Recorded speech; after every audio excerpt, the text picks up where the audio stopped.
محمد وعلى آل سيدنا محمد وبارك وسلم. اللهم صل على سيدنا محمد وعلى آل سيدنا محمد وبارك وسلم. جو آیات کریمہ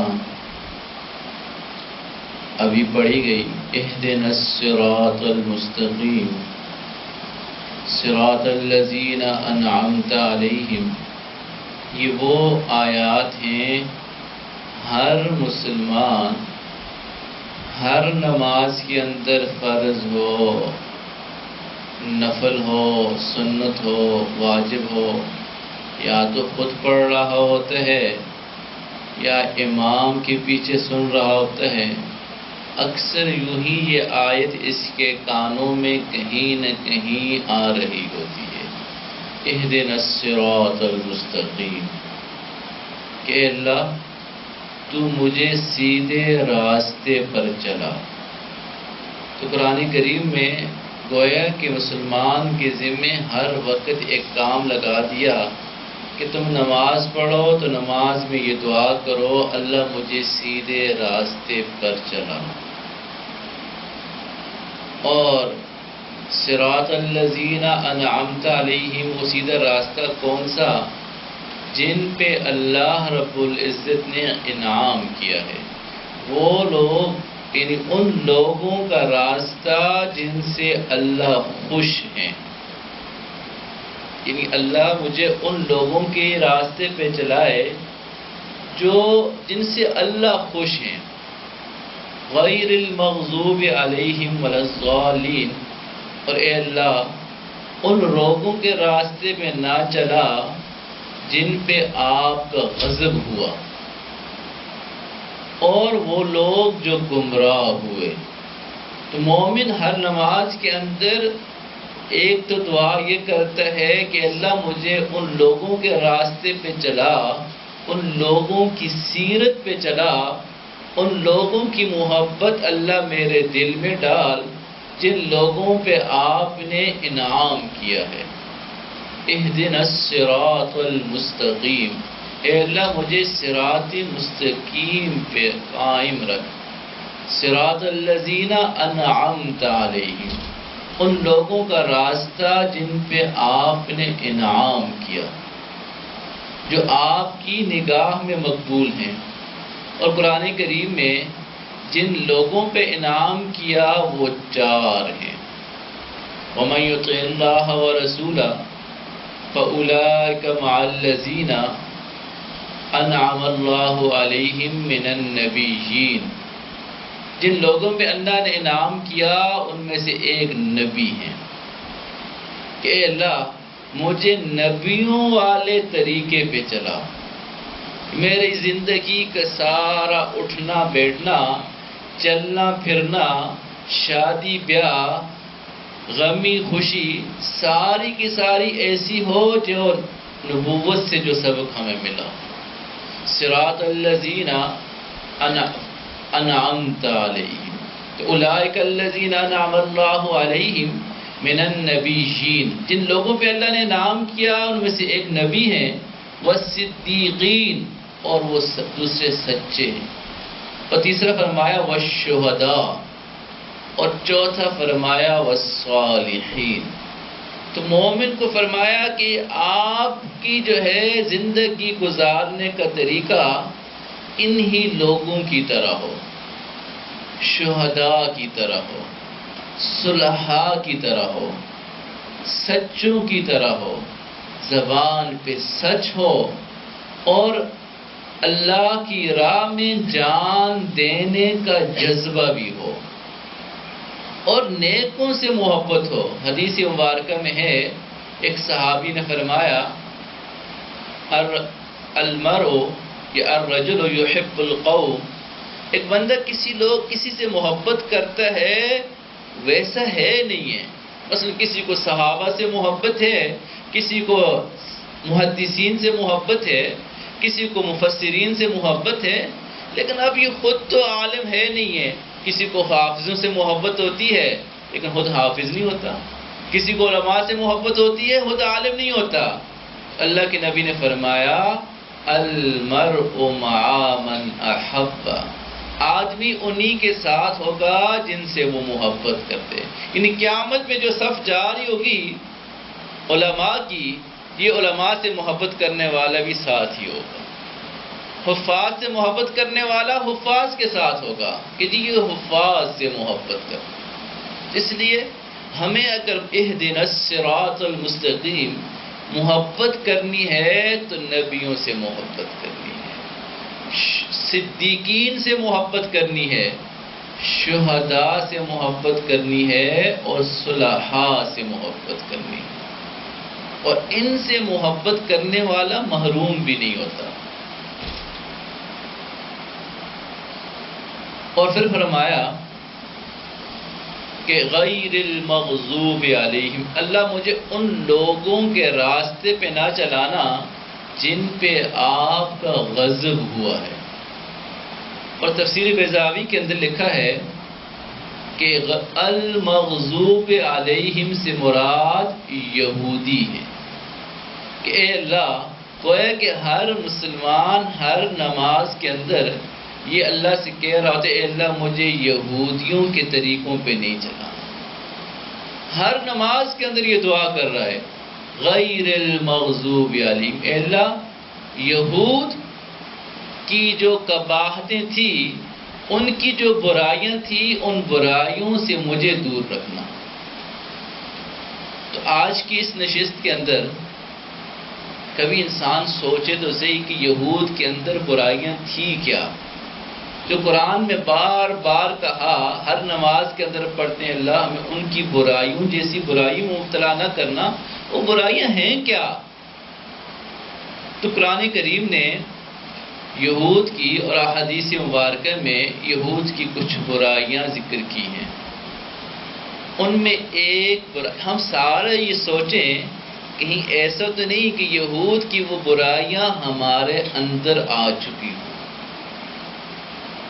جن کے اوپر اللہ نے غضب کیا، جن برائیوں کی بنیاد پر اللہ نے ان کو مغضوب علیہم کہا، کہیں وہ برائیاں ہمارے اندر تو نہیں ہیں. پہلی علماء نے لکھی ہے یہود کے اندر ایک برائی یہ تھی کہ یہود تورات کی من پسند آیات کو مانتے تھے، باقی کو چھوڑ دیتے تھے. کہ جو آیات ان کو اچھی لگتی تھی وہ تو مان لیتے تھے، اور جو آیات ان کی مزاج سے ٹکراتی تھی ان کو چھوڑ دیتے تھے. بھئی یہ چھوڑ دو. ایک روایت میں آتا ہے یہود میں کسی سے زنا ہو گیا، اور یہود کی کتابوں میں لکھا تھا کہ جی زنا کرنے والا مرد اور عورت اس کو رجم کیا جاتا ہے. اب یہود یہ چاہتے تھے کسی طریقے سے یہ رجم کی سزا نہ ہو، تو اللہ کے نبی کے پاس آگے کہ جی آپ اپنی کتاب کے مطابق فیصلہ کریں. تو اللہ کے نبی نے فرمایا کہ جی ہماری کتاب میں تو یہی ہے یہود جو ہے نا شادی شدہ مرد کو رجم کیا جاتا ہے. پھر انہوں نے کہا کہ جی ہماری کتاب میں یہ سزا نہیں ہے بلکہ یہ کہ اس کے چہرے کو کالا کر کے یوں پھرایا جاتا ہے. اللہ کے نبی نے فرمایا اچھا یہ کتاب لے کر آؤ. اب جب وہ کتاب لے کر آئے تو آپ پڑھو. اب پڑھ رہے تھے جہاں زنا کی جو ہے رجم کی آیات تھی اس کے اوپر اس بندے پڑھنے والے نے انگلی رکھ دی. عبداللہ بن سلام رضی اللہ تعالیٰ عنہ چونکہ یہ یہود سے مسلمان ہوئے تھے، فرمایا اللہ کے نبی یہ آیت ہے اس کو یہ چھپا رہے ہیں چونکہ یہ آیت ان کی لائف سٹائل سے ٹکرا رہی ہے. تو آج ہم نے بھی یوں ہی مزاج بنا دیے، جو آیتیں ہماری من پسند زندگی سے ٹکراتی ہیں ہم کہتے ہیں اس کو چھوڑ دو، اس کو نہیں ماننا. تو یہ یہود کی عادت تھی. تو یہود کے اندر پہلی برائی یہ تھی کہ تورات کی من پسند آیات کو مانتے تھے، باقی کو چھوڑ دیتے تھے. یہود کے اندر جو دوسری بڑی برائی تھی کہ یہود جو ہے وہ سود کھاتے تھے، اور سود کو جو ہے اپنی معیشت کی بیک بون سمجھتے تھے کہ جی اگر سود نہیں کھائیں گے تو ہم چل نہیں سکیں گے، اور سود چھوڑ دیں گے تو ہم یوں نیچے بیٹھ جائیں گے۔ قرآن کریم میں ہے فَبِظُلْمٍ مِّنَ الَّذِينَ هَادُوا حَرَّمْنَا عَلَيْهِمْ طَيِّبَاتٍ أُحِلَّتْ لَهُمْ وَبِصَدِّهِمْ عَنْ سَبِيلِ اللَّهِ كَثِيرًا وَأَخْذِهِمُ الرِّبَا وَقَدْ نُهُوا۔ ان کی برائیوں میں سے ایک برائی یہ تھی کہ یہ سود کھاتے تھے، حالانکہ ان کو صراحتاً سود سے منع کیا تھا۔ حافظ ابن کثیر رحمہ اللہ نے تفسیر ابن کثیر میں لکھا ہے ان اللہ قد نہاہم عن الربا، اللہ نے یہود کو منع کیا تھا سود نہیں کھانا۔ فتناولوہ، انہوں نے پھر سود کھانا شروع کیا۔ واخذوا واحتالوا علیہ بانواع الحیل، اور سود کھانے کے لیے مختلف ہیلے شروع کر دیے کہ یوں کر کے ہم کھاتے ہیں تو یوں کھاتے ہیں۔ ان کو صراحتاً منع کیا تھا کہ لوگوں کے مال نہ کھاؤ۔ وَأَخْذِهِمُ الرِّبَا وَقَدْ نُهُوا، سود سے منع کیا تھا، یہ سود سے باز نہیں آئے۔ تو اللہ نے ان کے اوپر ضربت علیہم الذلۃ والمسکنہ، اللہ نے ان کے اوپر ذلت اور محتاجی مقدر کر دی۔ قرآن کریم میں ہے احل اللہ البیع وحرم الربا، اللہ نے خرید و فروخت کو تو جائز کیا ہے لیکن سود کو حرام کیا۔ یمحق اللہ الربا ویربی الصدقات، اللہ جو ہے سود کو مٹا دیتے ہیں۔ سودی کمپنیز جو ہے ایک نہ ایک دن دیوالیہ ہو ہی جاتی ہے۔ ہم یہ سمجھتے ہیں کہ سود سے ہم باہر آ جائیں گے تو ہمارا ہوگا کیا؟ کچھ بھی نہیں ہوگا، اللہ راضی ہو جائیں گے۔ وَمَا آتَيْتُم مِّن رِّبَا لِيَرْبُوَ فِي أَمْوَالِ النَّاسِ فَلَا يَرْبُو عِندَ اللَّهِ، جو تم سود لیتے ہو کہ جی مال بڑھ جائے گا، فرمایا اللہ کے ہاں یہ بڑھتا نہیں ہے۔ ان الربا، سود جو ہے وہ ان کثرا، جتنا زیادہ ہو اس کا انجام آخر کو جو ہے ان قلت کی طرف ہے۔ سود لینے والا بندہ پریشان رہتا ہے، سودی معاملہ کرنے والا بندہ پریشان رہتا ہے۔ تو یہود کے اندر یہ برائی تھی کہ وہ سود کھاتے تھے، اور یہ برائی آج ہم مسلمانوں میں بھی موجود ہے۔ بڑے آرام سے ہم سودی اداروں میں کام کر لیتے ہیں، بڑے آرام سے ہم سودی معاملہ کر لیتے ہیں، بڑے آرام سے، ہمیں کوئی مسئلہ ہی نہیں ہے۔ کوئی اچھی جاب آتی ہے، اگرچہ سودی ہو، ہم کہتے ہیں اچھی اپرچونٹی ہے، اویل کر۔ منع ہے لیکن ہم کہتے ہیں سیلری بڑی اچھی ہے، کر لو۔ گھر والے بھی کہتے ہیں جی کر لو، حالانکہ یہ سمجھتے نہیں کہ اس کے اندر تباہی ہے، یہ تباہ کر کے چھوڑے گا۔ جس طرح آگ گھر کو لگ جائے تو اس آگ نے گھر کو جلانا ہے۔ سود اگر گھر میں آئے گا، اس سود نے شکلیں نہیں بگاڑنی، نسلیں بگاڑ دینی۔ تو یہود کے اندر جو برائی تھی، پہلی برائی یہ تھی کہ وہ تورات کی من پسند آیات کو تو مانتے تھے، باقی کو نہیں مانتے تھے۔ جو ان کی لائف سٹائل سے ٹکراتی تھی اس کو نہیں مانتے تھے۔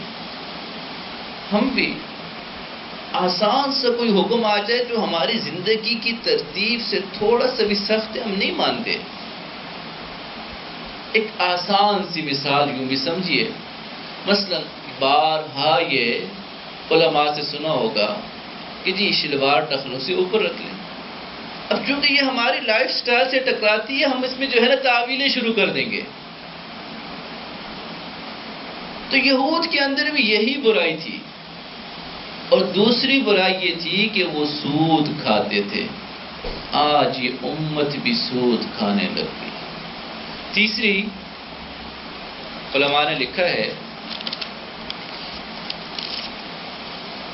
کہ یہود جو ہے ان کا پلان کیا تھا کہ یہود دین اسلام سے لوگوں کو دور کرنا چاہتے ہیں۔ یہود کی یہ تمنا ہے کہ لوگ دین سے دور ہو جائیں، اور یہ ہم سے کبھی راضی نہیں ہوں گے۔ قرآن کریم نے کہہ دیا وَلَن تَرْضَىٰ عَنْكَ الْيَهُودُ وَلَا النَّصَارَىٰ حَتَّىٰ تَتَّبِعَ مِلَّتَهُمْ۔ یہود کے سامنے اگر ہم کھڑے ہوں گے وہ ہم سے راضی تب ہوں گے جب ہم ان کے دین میں داخل ہوں گے۔ جب تک ہم ان کے دین میں داخل نہیں ہوں گے وہ ہم سے راضی نہیں ہوں گے، وہ ناراض رہیں گے، وہ لڑائی کرتے رہیں گے، تبھی چھوڑیں گے جب ہم ان کے دین پہ داخل ہو جائیں۔ جن قوموں نے اپنے طور طریقے، اپنے مذہب سب کو چھوڑ دیا ہے، وہ سارے کے سارے ان کو کوئی مسئلہ ہی نہیں ہے۔ وَدَّ كَثِيرٌ مِّنْ أَهْلِ الْكِتَابِ لَوْ يَرُدُّونَهُمْ۔ اہل کتاب یہود کی یہ چاہت ہے کہ آپ بھی جو ہے اسی طرح سود کھائیں، اسی طرح من مانی تشریح کریں، اسی طرح جو ہے غیر اللہ کو پوجیں، اسی طرح رسول اللہ کے خلاف ورزی کریں۔ ان کی بھی چاہت یہی ہے، وہ ہمیں اسی کاموں پہ لگانا چاہتے ہیں کہ ان کے اندر جو روح ہے وہ روح نکال لی جائے۔ ایک روح کیا چیز ہوتی ہے؟ اس دن ایک جگہ بیان کر رہا تھا، اچانک یہ مثال ذہن میں آئی کہ کئی دفعہ ہم چڑیا گھر میں ہوتے ہیں، آپ جائیں وہاں شیر ہوتا ہے، تو آپ نے دیکھا ہوگا چھوٹے چھوٹے بچے اس کو جو ہے نا کنکریاں اٹھا کے مارتے ہیں، ساتھ منہ بھی بناتے ہیں، اس کو آوازیں بھی دیتے ہیں۔ ان سب کو پتہ ہے کہ یہ شیر پنجرے میں بند ہے، یہ ہمارا کچھ بھی نہیں بگاڑ سکتا، اور اگر وہ شیر باہر نکل آئے تو سارے یوں بھاگیں گے، کوئی وہاں کھڑا نہیں ہوگا کہ یہ شیر آ گیا۔ تو یہود یہ چاہتے ہیں کہ مسلمان جو شیر ہے اس کو اس طرح خواہشات کی سلاخوں میں بند کر دیا جائے کہ اس کو جو ہے نا اب اس کی ساری فکریں اس طرح معاش پہ لگا دی جائیں، یہ پنجرے کے اندر والا شیر بن جائے، پھر اس سے کوئی نہیں ڈرے گا۔ اور جس دن یہ مسلمان اپنی اصل رخ پہ آ جائے گا پھر یہ 10 بھی ہزار پہ بھاری ہوئے، پھر 10 بھی ہوں گے نا تو پتہ ہوگا یہ ایک بھی جو ہے بہت بڑی تباہی مچا دے گا۔ تو آج ہم شیر تو ہیں، مسلمان نے کلمہ پڑھ لیا وہ شیر ہے، لیکن اپنے آپ کو ہم نے خواہشات کے پنجروں میں بند کر دیا ہے۔ تو یہ اللہ والوں کے پاس اس لیے انسان آتا ہے کہ یہ خواہشات کے پنجروں سے نکلیں، یہ حب الدنیا و کراہیت الموت، اس سے ہم نکلیں۔ حدیث مبارکہ میں آتا ہے اللہ کے نبی نے فرمایا ان قریب قومیں تمہارے اوپر حملہ آور ہوں گی، ساری کی ساری جمع ہوں گی۔ صحابی نے بڑے تعجب سے پوچھا اللہ کے نبی کیا ہم تعداد میں تھوڑے ہوں گے؟ فرمایا نہیں، تمہاری تعداد تو بہت ہوگی، وَلَٰكِنَّكُمْ كَثِيرٌ، تم زیادہ ہوں گے لیکن تم ہوں گے جھاگ کی طرح، كَعُصَاءِ السَّيْلِ، جیسے کہ سیلاب کا جھاگ ہوتا ہے۔ اور فرمایا کہ اللہ تمہارے روب تمہارے دشمن کے دلوں سے نکال دیں گے، اور تمہارے دلوں کے اندر اللہ وہن کی بیماری ڈال دیں گے۔ پوچھا کہ اللہ کے نبی وہن کیا ہے؟ فرمایا حب الدنیا و کراہیت الموت، دنیا کی محبت اور موت سے نفرت، یہ وہن ہے۔ تو یہود یہ چاہتے ہیں کہ یہ جو شیر ہے یہ حب الدنیا میں مبتلا ہو جائے، یہ سود میں مبتلا ہو جائے، یہ قرآن سے دور ہو جائے، یہ رسول اللہ سے دور ہو جائے، تاکہ یہ شیر پنجرے والا شیر رہے، جنگل کا شیر نہ ہو۔ تو تیسری ان کے اندر برائی یہ تھی کہ جی یہود ہمیں دین اسلام سے دور کرنا چاہتے ہیں۔ اور چوتھی یہود کے اندر برائی یہ تھی کہ یہ زندگی کے بڑے حریص ہیں. یہ ان کی زندگی جو ہے چاہتے ہم مرنا ہے ہی نہیں، مرنا ہی نہیں چاہتے. وَلَتَجِدَنَّهُمْ أَحْرَصَ النَّاسِ عَلَى حَيَاةٍ، آپ ان کو پائیں گے زندگی کے بڑے حریص ہیں. عمر 60 سال ہوگی، اب بھی سوچنا بھی میں نے مرنا ہی نہیں ہے. موت تو اپنے ٹائم پہ آتی ہے، لیکن جو زندگی کا حریص ہوتا ہے پھر وہ موت کی تیاری نہیں کرتا، وہ موت کو یاد نہیں کرتا. گھر میں بھی موت کے تذکرے ہوں تو بچوں کو روک دیتا ہے کہ ابھی رات کا وقت ہے، یہ تذکرے نہ کرو، نیند نہیں آئے گی. اللہ کے نبی نے فرمایا اکثروا حازم اللذات، موت کو زیادہ سے زیادہ یاد کرو، موت کو یاد کرو، مرنے کو یاد کرو کہ ایک دن ہم نے یہ دنیا چھوڑ جانی ہے. ہمارا یہ گھر ہے ہی نہیں، ہمارا گھر تو آخرت کا گھر ہے. یہود کے اندر پانچویں برائی یہ تھی کہ یہود جو ہے، جو آج کل سب کو نظر بھی آتا ہے، ناجائز زمینوں پر قبضہ کرتے ہیں. یہود کے اندر یہ برائی ہے. یہ فلسطین کے اوپر جو ہے ناجائز قبضہ کیا ہوا ہے، تو یہ برائی تھی. آپ سارے بھی کہتے ہیں یہ ظلم کر رہا ہے کہ دوسرے کی جگہ پر، ملک پر قبضہ کر رہا ہے.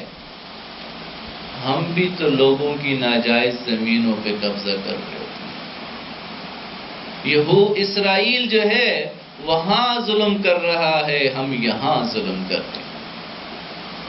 ہم بھی تو قبضہ کر کے بیٹھے ہوتے ہیں، کہیں میراث کی شکل میں زمینوں پہ قبضہ کیا ہوا ہے، کہیں ہمیں اتھارٹی ہوتی ہے، پوری جو ہے قبضہ مافیا جو ہے جمع ہوتے ہیں، قبضہ کر لیتے ہیں. جہاں ہمیں موقع ملتا ہے ہم زمینوں پہ قبضہ کر لیتے ہیں. تو ہم بھی تو وہی کام کر رہے ہیں. اگر آپ سارے ہم دعا کریں اللہ ظالم اسرائیل کو تباہ کر کہ اس نے قبضہ کیا، اس میں تو ہم سارے ہی آ جائیں گے. اگر ظلم وہ کر رہا ہے تو ظلم ہم بھی کر رہے ہیں. حدیث مبارکہ میں آتا ہے من اخذ شبرا من الارض، ایک بالشت برابر کسی کی زمین ظلمن لے لی، قیامت کے دن اس زمین کو اس انسان کے گلے کا توق بنا کے ڈالے. یہ لے زمین. ہم اپنی زمین گھر کو تھوڑا سا باہر کرتے ہیں، تھوڑا سا اور باہر کرتے ہیں، گلی بھی جو ہے تنگ ہو جاتی ہے، کوئی بات نہیں. اس کا جواب کون دے گا؟ اس کا جواب کون دے گا؟ تھوڑی سی جو ہے ساتھ سرکاری زمین ہم اس کو بھی قبضہ کر لیتے ہیں، چلو جی کوئی بات نہیں. ایک بالشت برابر زمین لے لی، اس کا حساب دینا ہوگا. تو یہود کے اندر یہ برائی تھی کہ وہ زمینوں پر ناجائز قبضہ کرتے ہیں. یہود کے اندر چھٹی برائی، یہود کی ایک طبقے کو کہا گیا تھا ہفتے کے دن شکار نہیں کرنا مچھلی کا، یوم السبت. یہ اسپیشل ان کو کہا تھا کہ آپ نے شکار نہیں کرنا. اور کئی دفعہ یہ آزمائش ہوتی ہے کہ جی ہفتے کے دن وہ دیکھتے تھے کہ مچھلیاں اتنی سمندر میں ہیں، دریا میں اتنی زیادہ مچھلیاں ہیں، اور عام دنوں میں ہوتی بھی نہیں تھی، بہت کم ہوتی تھی. اب انہوں نے دیکھا کہ جی مچھلیاں تو بہت ہیں اور اللہ نے منع کیا ہے، تو نالیاں بنا دی. اس نالیوں میں روک دیتے تھے، پھر اتوار کو پکڑتے تھے. ایک تعویل کر لی. تو اللہ رب العزت نے ان کو فرمایا کونوا قردۃ وخنازیر، تم بندر اور خنزیر بن جاؤ. اسی طرح ہمیں بھی منع ہوتا ہے. نماز جمعہ کا وقت ہے، اذان ہو گئی ہے، ذروا البیع، بے کو چھوڑ دو. اذا نودی للصلاۃ من یوم الجمعۃ فاسعوا الی ذکر اللہ وذروا البیع. نماز کا وقت ہے، بند کر دو دکانیں، فیکٹری بند ہو جائے، کارخانہ بند ہو جائے، زندگی کی چہل پہل بند ہو جائے، ہم وہ سارا کا سارا چلا رہے ہوتے ہیں۔ وہ بھی تو یہی کرتے تھے۔ آج مسلمان جو ہے اس کا کام نہیں رکتا، وہ نماز کو چھوڑ دے گا، اپنے کام کو نہیں چھوڑے گا، تعویلیں کریں گے۔ یہود کے اندر آخری برائی جو ہے وہ یہ تھی کہ یہود سنتے تو تھے لیکن مانتے نہیں تھے۔ جس طرح آج ہم سارے مسلمان ہیں، اچھی بات سنتے ضرور ہیں، لیکن چونکہ ہماری زندگی کے لائف سٹائل سے جو بات ٹکراتی ہے، ہم اپنی ان چیز مجاہدہ کرنا نہیں چاہتے، اس کو چھوڑنا بھی نہیں چاہتے۔ من الذین ہادوا یحرفون الکلم عن مواضعہ ویقولون، کہتے تھے سمعنا وعصینا، ہم نے سن لی اور ہم نے نہیں ماننا۔ تو یہود کے اندر برائی تھی کہ جی ہم سنیں گے تو صحیح، مانیں گے نہیں۔ آج مسلمان بھی سنتا تو ہے، ہر جگہ علماء کی بات بھی سنتا ہے، مانتا نہیں ہے۔ اگر مان لیتا، ہر جگہ جو ہے یہ خواہشات سے آزاد شیر ہمیں نظر آتے، ہر جگہ جو ہے ایک مسلمان جو ہے ہمت والا نظر آتا۔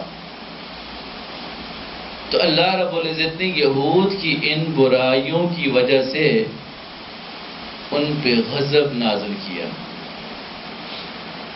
ذلت نازل کی۔ ضربت علیہم الذلۃ والمسکنہ، کہیں ایسا نہ ہو، یہ قرآن کریم نے جو بار بار برائیاں بتائی ہیں، اس لیے بتائی ہیں کہ ہم ان برائیوں سے اپنے آپ کو دور رکھیں۔ تو آج کی اس نشست میں جہاں ہم سب کا دل واقعی افسردہ ہے، یہود کی ظلم و زیادتی سے، اپنے مسلمان بھائیوں کے لیے افسردہ ہے، چھوٹے چھوٹے بچوں کے لیے افسردہ ہے، پردہ نشین عورتوں کے لیے افسردہ ہے، وہیں ہم جو ہے اگر کچھ نہیں کر سکتے تو اپنی زندگی کا لائف سٹائل یہودیوں والا بھی نہیں بنائیں گے۔ اتنی مخالفت تو ہم کر ہی سکتے ہیں۔ دعا ہے کہ جو کچھ کہا گیا اللہ رب العزت عمل کرنے کی توفیق عطا فرمائے۔ وآخر دعوانا الحمد للہ رب العالمین۔ تھوڑی دیر کے لیے مراقبہ کر لیجئے، سر کو جھکا لیجئے، آنکھوں کو بند کر لیجئے اور اپنے دل میں اللہ کو یاد کیجئے۔ یہ تصور کیجئے میرے دل میں اللہ کی رحمت آ رہی ہے اور میرا دل کہہ رہا ہے اللہ اللہ